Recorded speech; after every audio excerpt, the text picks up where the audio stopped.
এবার ভূমধ্য সাগরে বিমানবাহী রণতরী পাঠাচ্ছে ফ্রান্স।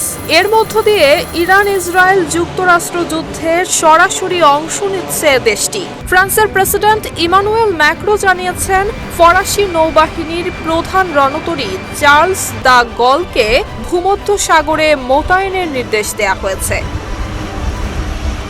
টেলিভিশনে সম্প্রচারিত এক ভাষণে ম্যাক্রো বলেন, 2 মার্চ সাইপ্রাসে ব্রিটিশ সামরিক স্থাপনা লক্ষ্য করে ইরান থেকে নিক্ষিপ্ত ড্রোন এবং ক্ষেপণাস্ত্র আঘাত হানে। সাইপ্রাস ইউরোপীয় ইউনিয়নের সদস্য হওয়ায় আঞ্চলিক নিরাপত্তা নিশ্চিত করতে এমন পদক্ষেপ নিয়েছে ফ্রান্স। তিনি আরও জানান, রণতরীটি এরই মধ্যে বাল্টিক সাগর ছেড়ে ভূমধ্য সাগরের উদ্দেশ্যে রওনা হয়েছে। লিলি আল্ট্রাসফট সিরাম জেল, যা গভীর থেকে স্কিনে দেয় 3 গুণ সিরাম হাইড্রেশন। সিরাম জেল হাইড্রেশনে ব্রাইট থাকো সব সিজনে।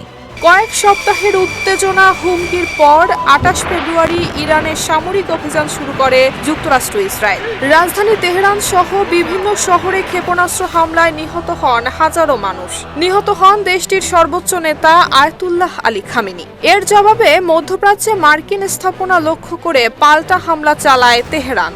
কাতার, কুয়েত এবং বাহরাইনে অবস্থিত মার্কিন সামরিক ঘাঁটিতে ক্ষেপণাস্ত্র নিক্ষেপ করা হয়। ফলে গোটা অঞ্চল জুড়ে উত্তেজনা আরও তীব্র আকার ধারণ করেছে।